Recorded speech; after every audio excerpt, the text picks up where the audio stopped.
Latest satellite view here of Tropical Storm Francine. Again, it's off here in the Gulf of Mexico, just near the Texas and Mexico border here, but it's going to take a turn. So here's the forecast path for this storm. Again, it's going to move north and then it intensifies to a Cat 1 hurricane.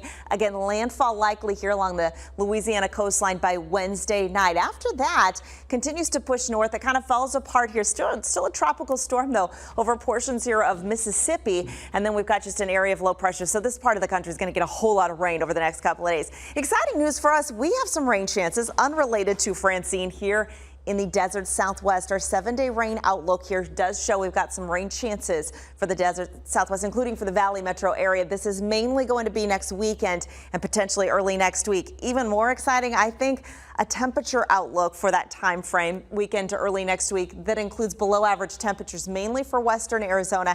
This is above average temperatures for eastern Arizona. And for the Valley, we're going to be right there in the middle. But even just to be near normal or average would be a huge cool down from where we've been. So a changing weather pattern is what I'm tracking for this new week ahead of us. We have strong high pressure still over us. That's going to mean a hot start to the week, but that's only going to last for about 2, maybe 3 more days.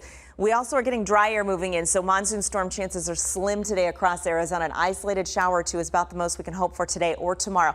This is the fall storm system, a trough of low pressure that's going to bring some rain and probably some high elevation snow to parts of the Pacific Northwest. That all stays to the north of Arizona, but it'll drive some windy weather for Thursday and into Friday. And then once this moves through, we'll get some cooler air into the state by the weekend. At the same time, we get a boost of tropical moisture up from the south, and that could lead to rain chances both Saturday and Sunday. They're not huge at this point, but that could change. There's a lot of uncertainty with this weekend and early next week's forecast. So that's why if you look at all sorts of different weather apps, they're going to say everything from upper 80s to triple digits for early next week. There's a lot of uncertainty. Count on us to keep you updated, though. At this point, here's how we think your 7-day forecast is set to play out. A hot start, 109 to 110 for today and tomorrow, 108 for Wednesday, 104 by Friday. There we go, heading in the right direction, right near the triple digit mark for Saturday and Sunday.